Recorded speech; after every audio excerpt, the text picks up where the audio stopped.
On today's show, Goalie Week continues. We've got Senators prospect Kevin Reidler. He tells us all about Sens Dev Camp and his decision to transfer to Penn State. This is Brady Tkachuk, and you're listening to the Locked On Senators podcast. You're Locked On Senators, your daily podcast on the Ottawa Senators. Part of the Locked On Podcast Network, your team every day. Welcome. You are locked on to the Ottawa Senators, the only daily podcast covering the Sens. On the outskirts of enemy territory, I'm Ross Levitan, alongside Brandon Piller up in the Blue Mountains. Today's episode is brought to you by Gametime. Download the Gametime app, create an account, and use code LOCKEDONNHL for $20 off your first purchase. Terms apply. Today is Wednesday, July 16th. And Pilsy, do you have your calendar ready? Yes, I do. Well, I want you to go in there. I want you to fast forward to October. Okay. And we've got Sens hockey. October 9th, the Ottawa Senators will open the season in Tampa. And then we assume there's going to be a game or two after that. I'll make a quick video after the full schedule comes out. Maybe by the time you're listening to this at 1 p.m. on Wednesday. But the home opener is set for Thanksgiving Monday at 1 p.m. The Ottawa Senators will be hosting the Nashville Predators.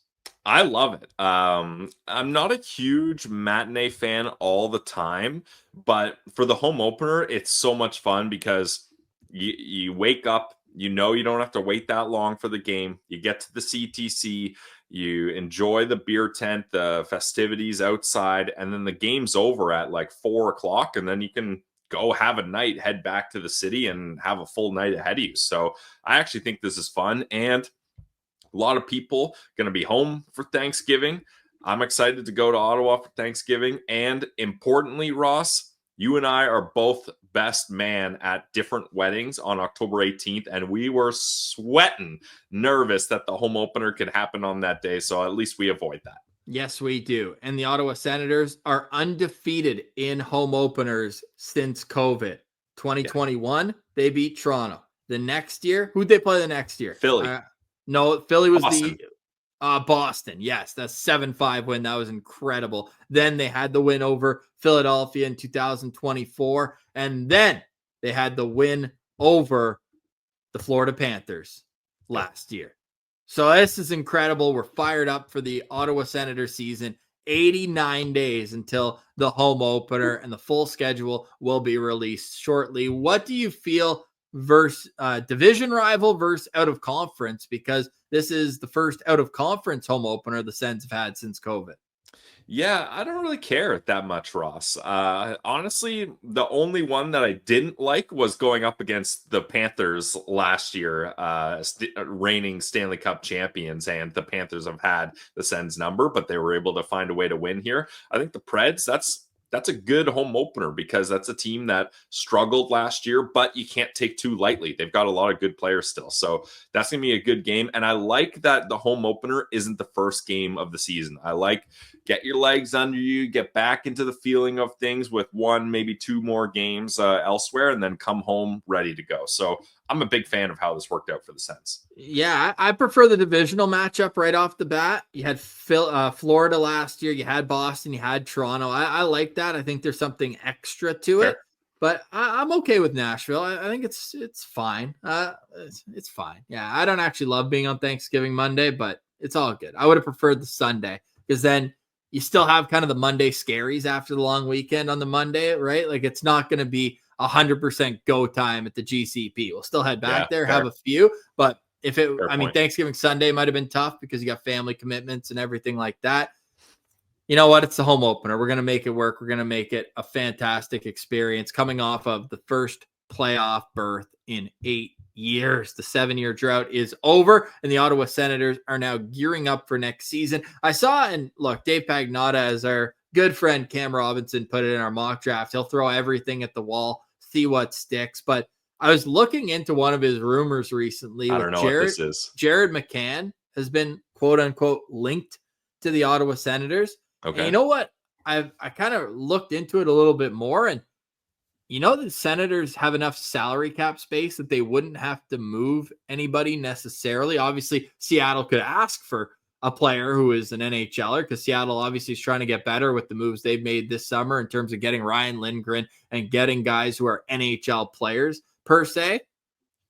That said, if Ottawa could add a top 6 forward without giving anybody else off their roster, all of a sudden they'd have one of the deeper forward cores in the Eastern Conference.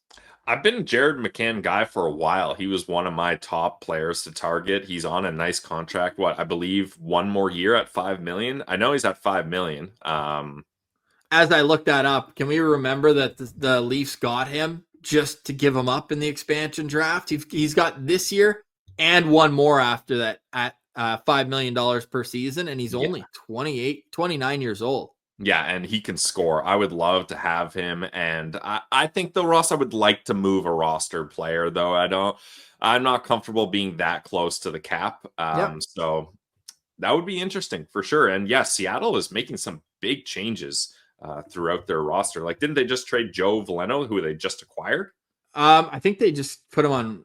I think they bought him out. Yeah, they did. Okay, so they didn't trade him because they traded Burakovsky to get out of a longer and heavier contract, and then just wanted the cap space. So they're paying Joe Veleno $380 not to play for him, $380,000. And Joe Veleno actually just signed in Montreal, so he'll be in the division again. Was in Detroit for a number of years as well. The guy who you stumped me on in terms of the players who've gotten exceptional status in the CHL. So there you go. There's your little factoid for the day. Is Joe Veleno had exceptional status. And now we hope that he has a bad season in Montreal because he's officially a rival again. But jokes aside, am I joking? I don't know. I'm excited for Kevin Reidler's season. I'm glad we got to catch up with this guy. Such a good talker. And usually we tell people to turn their camera sideways to fill up the full screen if you're watching on YouTube. This guy's 6'7", and it was basically like cutting off the top of his head. So we just said, hey, put the camera up top. You sound crispy.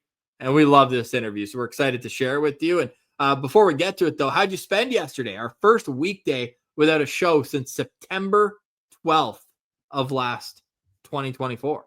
Yeah, it was weird, definitely. And we were going to interview Reidler yesterday, but it got pushed to today. So we had a full no podcast day. Did some workouts, Ross, cut the grass, did some work on the farm. So it wasn't a full off day for me. I kept the grind going, but it certainly was weird missing a podcast day. Yeah, and like in the morning when I was having breakfast, I was like, wait, I'm not going downstairs after this? Like, what am I supposed to do with the next 2-3 hours of my life? And I tried to be productive, but we're happy to be back, and we've already got the Ring of Honor ready for you on Friday, and it's going to get contentious. We love doing it, and it is going to be... drum roll. We'll tell you after the interview. Let's get to it. You're listening to Locked On Senators, your team every day. Today's episode is brought to you by our friends over at Gametime. Have you ever decided at the last minute to head to a ball game with family and friends? It's a game day and you're like, oh man, it's a beautiful day. I shouldn't be watching this inside on my couch. Let me get in the stands. That's exactly where Gametime comes in. It's the easiest way to grab last minute tickets without all that stress. With the money you save on buying tickets, why not splurge on get an extra hot dog, another beer, so get a new hat, or even invite more friends to come to the game with you? Gametime makes that possible. Gametime makes buying tickets fast and simple. Prices on the app actually drop the closer you get to first pitch, and they got incredible last-minute deals, clear seat views, and a low-price guarantee that takes the worry out of buying. Gametime is the official ticketing partner of Locked On MLB, and it makes it easy to browse the app for an upcoming MLB game. So take the guesswork out of buying tickets with Gametime. Download the Gametime app, create an account, and use code LOCKEDONNHL for $20 off your first purchase. Terms apply. Again, create an account, redeem code LOCKEDONNHL for $20 off. Download the Gametime app today. Last minute tickets, lowest prices guaranteed. All right, we now welcome a very, very special guest. Pilsy, we're going back to Sweden for the second time in as many weeks. We got to get our passports ready. We're bringing on Kevin Reidler, Sens goaltending prospect, and Penn State commit. Kevin, what's going on, man? Welcome back to the show. Thank you. Not much. Just back gathering some energy here in Stockholm. So Are it's you pretty still good. a Penn State commit, or are you now a student at Penn State? When does the transfer complete? Actually, I don't know, but whenever I talk with people, I say I go to Penn State now. But I'm just working on the visa stuff and all those things. So soon though. I mean, I should be going there in a little less than a month. So yeah, it's almost Ross, there. he identifies as a Penn State student, so we have Exactly. to respect that. So let's get into that decision. What was the main factor for you to end up at Penn State? It To start with, it's a pretty crazy process when you get into all that stuff. And for me, I just thought that Penn State, it felt right away. We were talking even before my commitment to UNO, we were talking a little bit. So like I knew the coaches, I knew it was a great program, and now that their goalie Arsene signed, I saw a pretty good opportunity there. So that made me interested. And then after talking with the coaches and the players and making a visit, everything was just like, okay, this is perfect. I don't want to do anything else, So it was a pretty, easy process for me because everything felt right. And that's what you want to feel when you choose a school. And especially in my situation, I want everything to be, um, as good as it can be for my situation right now. So yeah. Well, before we get more into the Penn State commit, because they're going to be a really fun team to watch next season. Yeah. But I want to talk about last year because you make the commitment to University of Nebraska, Omaha. Not a whole lot of games played. When did you realize going in, and there was another really good goalie there as well, that, hey, I'm going to have to go somewhere else here to get my real opportunity in college hockey? Yeah, I mean, I try not to think that much ahead, even though you lay down there at night in November and you want to play and the chance doesn't really come for you. That's when, the ball starts rolling a little bit, but you just snap out of there to kind of focus on what's right now and dig where I stand. Kind of a cliche, but that's just how I tried to handle it. And then towards the end of the season, I started feeling it more and more, and I realized that, okay, I can't really be in a situation like this where potentially next year is going to be the same because it takes a lot on your what's it called, like on your it's very mental. psychological. Yeah. So that's when it started, like very late in the year, like almost after playoffs. Yeah, because I mean, you were a freshman there, and we'll just call him Simon. I'm not even going to try that last name, but he's going into his fourth season. He's going to senior now, exactly. So he's got the age and the experience there. But you put up the very similar numbers. I mean, a .920 save percentage in those 8 games. Did you feel comfortable with the level of the play right away, or how did that adjustment go on the ice? Yeah, no. So I had a really good goalie coach there, Peter Aubrey. He's going to Edmonton now. But I was comfortable working with the coaching staff we had there, and that was probably a reason that I didn't, make a decision earlier than I did. But I would say that he was a big reason that I felt pretty comfortable right away. The way we were working in practice every day was like playing a game. I earlier in my career I haven't been that dialed in one way in practice, which might sound weird, but when you get to a game, you have this, little extra focus. And for me to bring that every day to practice, that was, it helped me a lot. So when I started playing games, I felt like I was so consistent because when you play good, like in the USHL, when you play good for 2 or 3 weeks, you feel like you're getting hot. But for me, I had to be hot every single practice and every single game. So even though I played every other month or so, I felt very comfortable on the ice. So, I think it's so mental, and it's all what you do in practice every day. And I'm happy that I took those big steps because I'm going to need that to be an NHL goalie one day. What made you decide to go from the USHL to the NCAA? Because it seemed like you were in a good situation with the Fighting Saints. You played 39 games there. You had a great record. And then you had a really great run in the playoffs too in the 11 games you played. So why did you decide to switch to the NCAA?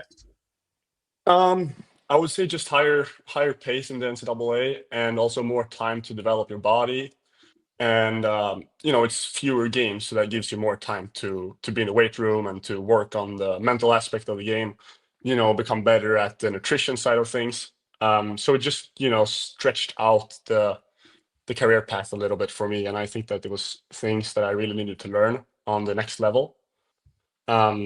So I thought I was pretty ready after that year in the USHL to take the next step, and I want to continue growing, so I thought it was the right decision to make. Yeah, well, based on your Clark Cup playoff stats, I'd say that's a great call. 934 save percentage in those 11 games, and you finish off your career with you say UNO. We'll just call them Omaha for lack of a better term. But your last game there, you were playing really well as well. What was it? 40 saves against Arizona State and a win there. So you finish off there. You're heading to Penn State, and you said right when you got on campus, you knew it felt right. How many other schools were you talking to towards the end of the season before picking Penn State? Yeah, no, I think that, you go in the portal, you're not allowed to talk to any teams before you're in the portal. But once you get in there, you're allowed to do pretty much anything you want. Talk with teams, go on visits and everything. But I thought that even Ottawa helped me a lot with their goaltending development guy in Zach Burke. He was helping me a lot. He was reaching out to these teams. Actually, I don't know if I'm allowed to say this. Yeah, you are. Yeah. Sure. So he helped me a lot. He just helped me, talking to me, let's say that. So, it was pretty easy to start narrowing things down. But team-wise, how many teams? I don't know. There was a couple options. And then I narrowed down to 3. And then, at the end of the day, I was interested in Penn State all the time. So, as I said, it made it pretty easy. Nice. Well, you were the first transfer to Penn State, but certainly not the last. They got a first-round pick from this draft in Jackson Smith on defense. Then everybody's talking about Gavin McKenna, going to be the 2026 likely first overall pick. How exciting was it for you after picking the school, seeing the opportunity in goal, and then like, oh man, we're building quite the team. And they were already a great team with a lot of their players returning from last season. Yeah, I mean, it's pretty cool to see where this program have gotten, and obviously it's exciting, with this good of a team, and also in my end, like I'm gonna have great competition in Josh, who is my goalie partner. He's a great goalie too. So, but I was more thinking about practice. How good it's gonna be to have a team like that to practice with. I don't think you get that chance very often in college hockey or juniors. So I think that's, what I was, kind of thinking at first. And then that starts sinking in, and, we know we're a contender for the title. So now it's more about getting the team together and getting the bond that you need to win a championship. Penn State right now, the betting favorites to win college hockey next season. No pressure, Kevin. Yeah, that's fun though. What else about Penn State made it an easy choice for you? You said when you visited there, it just felt right. Was it the campus, the student housing, the hockey side of it? Just get into those factors. Yeah. No, to start, the first thing I hear is that it's like it's almost like a fairy tale. You get down to, it's 3 hours to each major city in each direction, so it's pretty much in the middle there. So, and then you get there and it's just like this small town with, everyone is in your own age wearing the Penn State logo. It's just like it feels almost surreal because the feeling and the amount that the students love the place that they're at just makes it super cool to be there, the atmosphere. But then when it comes to hockey, I just think that it's a program that really, really emphasizes the competition. We have there's a room with dartboards where it's like a major league, and there's like a leaderboard, and then if you're in the minors, you can challenge someone from the major league, and it's darts, but it's all about competing. That's and the same way in the weight room, there's like a putting place where you can compete in putting, and same with chess and ping pong, and I think that Dagadowski have done a great job, the head coach there, to really emphasize that. And I love that. I think that competition in practice makes you compete in the games, and that's what you need to win championships, as I mentioned earlier. And then, the coaches was great. it's it's fun to talk about it because everything was so top notch. There's nothing I would change. Everything is pretty much top tier in everything they do. It seems like a very classic American college, right? Like where you're saying yeah, for everybody sure. on the city it's in is called University Park. Like that's a university town, and that's all they got there that they all rally around. Well, wait, I want to follow up on that, Kevin. Yeah, Which for of sure. those leaderboard things do you think you can get the highest in? Are you looking at darts, ping pong, putting? What's your game? Aren't you I the would paddle probably- champion at Dev Camp? Yeah, actually, that was funny. But yeah, I would probably say, chess maybe. I've been playing a lot of chess with my Chess, dad and my okay. brothers growing up. So I like that. And then obviously I want to challenge the other guys in ping pong and in darts and I was gonna say everything else. those might Yeah. be easier to like get other people interested in. I love chess too, but I feel like if you're like, hey Yeah. man, you want to go play some chess? I don't know if Yeah. that's the same oomph as like, hey, you want to Yeah, go hit the but- ping pong ball around. Yeah, but as I said, the culture there is all about competing and challenging each other and pushing each other forward. So, I just think that's the best part of it, and I don't think anyone would bail out when you challenge either ping pong or chess, whatever. That's awesome. Well, hey, we're really yeah. excited to watch you at Penn State. We think it's going to be an awesome opportunity for you, and based on the way you've been playing the last couple of seasons, we're really excited to see what you've got on the ice. And you got to test out that competition in practice against other Senators prospects just last month. What was the experience like this year versus the last couple? Because now you're a quote unquote vet at Dev Camp. I believe this is your third one. So how are you feeling year over year? And was the confidence at its highest that it's been when you've been in Ottawa? I mean, I would say so. Yeah. It's good to come back. You get to know the coaches and the players. We're having a lot of fun. It was a little bit shorter this year, so not as tough on your body. So good opportunity to really show everything that you can. And obviously it's great to get back in the locker room there in the arena, because that's ultimately what you dream about when you go to bed at night. So just good to be living that dream for another week and to refresh the goals that you have in mind. Hope you're enjoying our chat with Kevin. We'll get right back to it. But first, Pillsy's got a word from one of our favorite sponsors. This episode is also brought to you by our friends over at Monarch Money. You ever check your bank account and wonder, where did all my money go? Well, between dining out, online shopping, vacation, and entertainment, it's easy to lose track, but that's where Monarch Money comes in, your personal CFO, giving you full visibility and control over your finances. Monarch Money isn't just a budgeting app, guys. It's a complete financial command center. You can track all your accounts, all your investments, and all your spending in one place. So stop just managing your money. Start building that wealth. Instead of juggling multiple other apps, you can use Monarch to check your finances, track your spending, and plan your long-term goals. And managing money with your partner is smoother than ever. You can track shared and personal accounts, set goals together, and stay on the same page without all that stress. So take control of your finances now with Monarch Money. Use code LOCKEDONNHL at monarchmoney.com for 50% off your first year. That's monarchmoney.com, code LOCKEDONNHL for half off your first year. Now, it was a fairly new group of goalies this year, right? Like, was Nikitin the only returning goalie that was with you? Yeah, I think so. Yeah, so what did you think of some of the younger, newer kids that were in net? I mean, it was great. A great group. We have our own little locker room there that we get dressed in. But Nice. when you can sense right away that this is a good person. Yeah. I could feel that with all of them at the first dinner. So then you know that you're gonna have a fun week.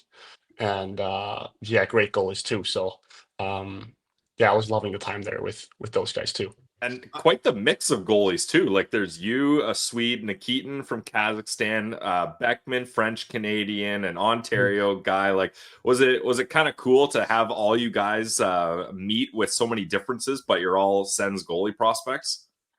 Yeah, I mean, for sure, you get to learn other cultures and how they want to play the game. But after living overseas now for 2 years, And as people are getting older, we're growing up. It's not as big difference as you might think, but still great to see how they want to play the game and talk different experiences with. Are there different stereotypes for how goalies from different parts of the world play? Like, are there styles where you're like, oh yeah, that's definitely a Swede, the way he plays? Yeah, I mean, my take on this is probably that Swedes are pretty robotic in general. So I think that's one thing. And then I think that, Russian goalies are extremely good skaters, for instance. I think that's their main thing, in my opinion. Then Canadian and American goalies, I mean, the thing that stands out for me is the competition level, is what I would say, through my 2 years of playing there and 10 years of watching hockey. So I would probably say that's my hot take. But yeah, small differences. But as I said, we're growing up. I've lived in the States for 2 years, so not that big difference. I love it. You like competition, so I do this to Pilsy all the time. I give him trivia that's really unfair, but I'm going to give it to you too. Wait, There's I a long. lost you for a second there. Good timing. You lose me when I'm putting you on the spot. Oh, I see you, Kevin. I see you. No, Ottawa and Sweden has a very strong connection with the Ottawa Senators. 7 different Swedish goalies have played for the Ottawa Senators. How many do you think you can name? Swedish goalies? Swedish goalies. Whoa. Yeah. I mean, Olmark and Anton, obviously. Yeah, so there you go. Nice. Yeah, both goalies last year. What if we combine Levy and Mads? Maybe that's a Swede then. You know what I mean? A Finn and a Dane. I like that. I will say a lot of them are recent. Like a really good portion are in the last 5 to 6 years. Yeah. Swedish goalies. I mean, isn't there... Did Jonasson play in Ottawa? Jonasson? No, he didn't. You get 3 strikes, but you can just throw them 3 out strikes? there. Yeah. All right, Cam, I'm just thinking, was there one that went to Columbus? But have they had any recent Swedes? I don't know. There's a way far away connection with Columbus. Ottawa traded a beloved player in 2010 to Columbus, or 2009. And with the draft pick, they took a Swedish goalie who then had a very long career, and you definitely know who he is. Really? Yeah. I can't believe I don't know this. That's probably the one that I wouldn't expect you to get, though, because I think people might remember him in other places after leaving Ottawa. But there's some that you should get here. I'm blanking on that one, even, Ross. Yeah, but I would say We talked about him yesterday, Pills. Sallow? Parsons. Tommy Sallow? No, but when I think of Tommy Sallow, I think of the 2002 Olympics. How unfair is that? Because he was a great goalie. Yeah, you're talking about the jump there? Yeah. Oh, man. Oops. Actually, I'll do the trivia first, but I want to ask you. I asked Jackson Parsons this, or Pilsy did, what the worst type of goal to let in is. Yeah. What is it? There's a lot of them. There's a lot of them. Oh, wow. I mean, it's probably most frustrating. Maybe it's five-hole goals, probably. That's what I said. I had the same answer. Yeah, I mean, I think that's one because, it's a 5-hole goal. You want to save it, obviously, but it's hard at the same time. But then, I would probably say that. Okay. Or when it squeezes through you and it rolls in behind you. That's probably his answer was a dump in, like when it's like a dump in and you misread it. Oh, yeah, that's worse. That's worse. Yeah, but I don't think I had that happen yet. So good. Not gonna be here, but mine was where a player's going for a wraparound, but then they do like a short side pass, but you've already committed to the far post.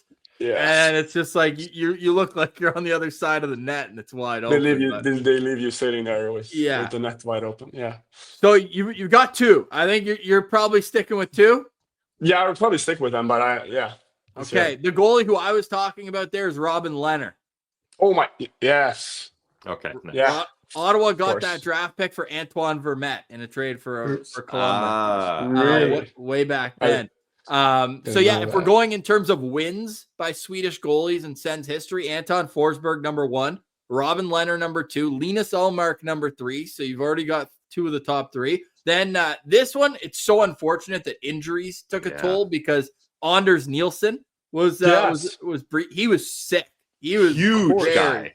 Very good. Yeah. He also had sick style. He had some of the best setups in Senators history, I think. Yeah. With, like the Brian's That's cool. Beast. Like he had a really sick gear. Then there's Philip Gustafson. Sweet. Really? Still plays. Wow. I feel Marcus Who else? Hogberg and Magnus Hellberg are the other two. that's insane. Yeah. Yeah. I mean, I've been talking with most of those guys in the last couple of years. So. And then Wow. I think I see Kevin Reidler's name coming up here soon, buddy. Yeah. Soon. We're Hopefully, excited for that day. Let's it's a talk pretty good gear. list. How long do you spend every year on your gear? Ooh, I mean, I'm really bad at paperwork and all that stuff. So like sometimes I'm not great at deciding and getting the stuff, but not too much. When it comes to designing the gear, it's pretty easy. The hard part is to decide what you want to wear and to tell everyone that you want to wear it or not. I think I would say that. So not much. What goalie, it doesn't have to be Ottawa Senators, doesn't even have to be NHL or a Swedish goalie. What goalie has your favorite style? Like as far as like gear goes, not playing style. Yeah. Like what goalie are you like, oh man, he's got style? I mean, I would maybe say Hellberg then, Magnus. Yes. I mean, he has some really sick setups. Agreed. So I would probably say him then. Nice. Have you seen Anders Nielsen's setup with the Senators? I don't think I have. Okay, I'm gonna pull it up right here. Hellberg's setup for the Sens was sick. I don't think you got to play it in a game. Wear it in a game though, Of right? course. I mean, he played. Yeah. Was that the game that was he one of the 7 after playing that game, or how many games did he play? One. Oh, Just one. Yeah. Didn't he not have his new gear yet in the I game? don't- He got it from practice, then was moved. Really? And then he stole. So they were wrong. giving out at that point. It was not my favorite player of the game thing, but he got the chain, and I think he just took it with him when he left. Really? Yeah, so I had to get a new one. But I don't know if we're going hot takes. Like I think Anders Nielsen's setup was better than Hellberg's. Okay, Look at let's see this. That's sick. Yeah, that's good. I like that. It's cool, but Hellberg didn't he have like the gold. There's some gold in it. Yeah. Yeah. Yeah, you got to find Hellberg's now, Ross. You got to. Because he had like the helmet, like the what's it called, like the. Oh yeah, it was like a Senator's, like a mask, and it's funny because he wore the. It's hard to find a photo here, boys. He played one game wearing it. Okay, I'm working on it. That's fair. I've got one of just the pads, but we want to get the whole. Yeah, the full. You need the full setup. Caboodle, yeah. the whole setup. Do you spend a lot of time on your helmet? No. I mean, You're not a gear guy, eh? No, I am, but like I just don't spend that much time doing it. But yeah, I have some things I want on the mask, and then I leave it up to them pretty much. Are the colors really different from UNO to Penn State? Yeah, I mean, Omaha was black, red, and white, and at Penn State we're just blue and white. So okay, yeah, so that you get a whole different opportunity here. yeah, I mean it's got it. it's just yes. Oh, That's so sick. Yes. Okay, I'm now- with you. that. Let's be fair here. Anders Look at the Nielsen helmet, had less too. to work with those old Sens jerseys, like this one. The Yeah, new but jerseys that's are unreal. unreal. That's so sick. Yeah, that is sick. Oh man, I Yeah. miss that guy. Yeah, He was. good. He's an unbelievable person too. Like it's. Yeah, What such a funny guy. what part of Sweden are you from? Like growing up, what was the closest SHL team? So I grew up just like 20 minutes from Brynäs in Gävle, which is 2 hours from Stockholm. That's where my grandpa had 20, or I don't know how many seasons, but he had 7 Swedish championships there. Oh, right. 7. Yeah. Whew. Yeah. So he's in the rafters there, actually. Like No the picture of way. it. Yeah. And Yeah, so- was he a goalie? Center. No, he was a center. Yeah. Oh, only 5'8", and you're 6'6". Wow. Yeah. Yeah, it's pretty big difference. That's impressive. Yeah. A couple world championship silver medals Yeah. for him as well. I was a Yeah. huge. Did you say Brynäs? How do you pronounce it? Brynäs. I was the biggest Brynäs fan for like 6 months. Really? When? Yeah, because their captain was drafted by the Senators, and we were waiting for him to come over. Jakob Silfverberg. Yeah. And now he's back there. Yeah. Oh, is he? He's finishing his career there? Yeah.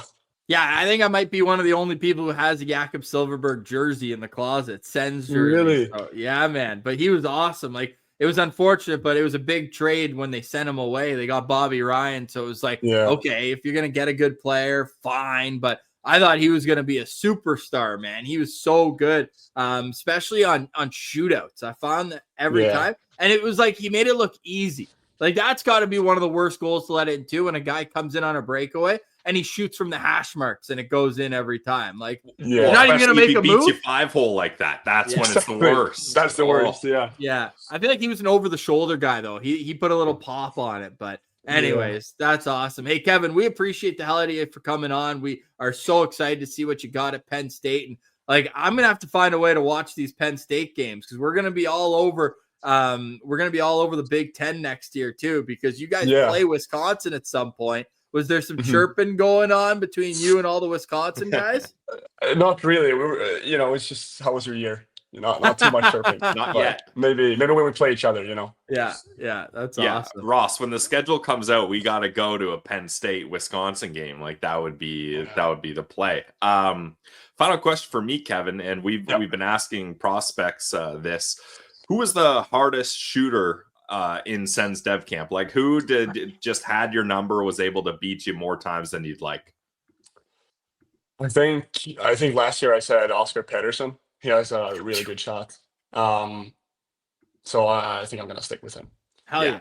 Great shot. We got to get a tally going because Parsons Jackson also told us that it was Pedersen. He said Pedersen has a heavy shot. Like, he said most of the shots in like the CHL are like nice accuracy, but he said the heaviness of Pedersen's shot is what makes it different. Well, I would 100% agree on that. He's a big guy. So hell yeah. So plans for the summer? What's going on back home? And then you said you're going to go in about a month and get settled in early. Yeah.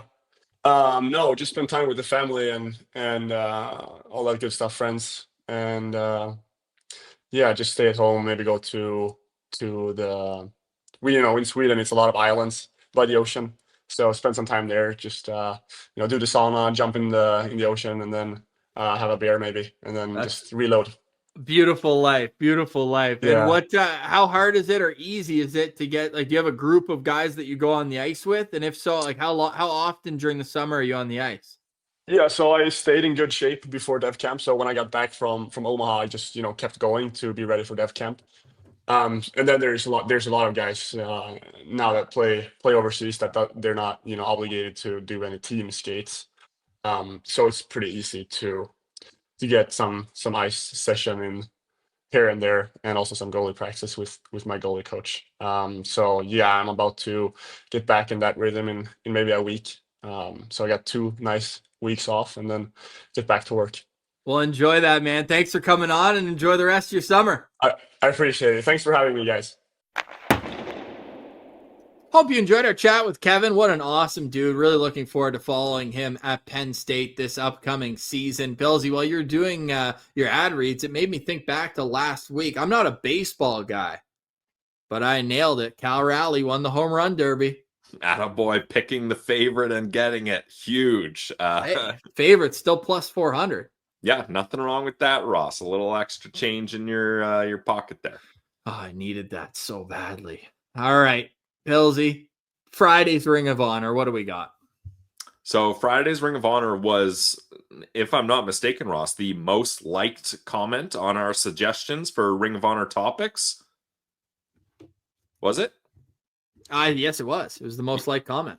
Yeah, so we decided to go with that. I believe it was at Spader who suggested biggest draft misses. Now, we put our own tweak to this. We limited it to the first 2 rounds.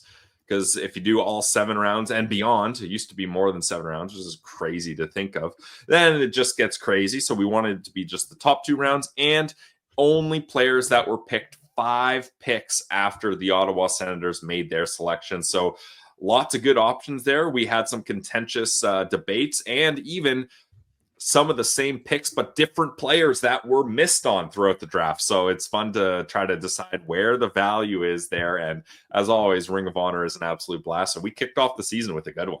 Stay tuned for that on Friday here at Locked On Senators. We're banking interviews like crazy right now. Really looking forward to bringing them all to you here throughout the summer, Monday, Wednesday, and Friday here on LOSP. For today, we say goodbye. Thanks so much for watching, listening, and engaging with the show. For Brandon Piller, I'm Ross Levitan. This has been another edition of the Locked On Senators podcast, your team every day.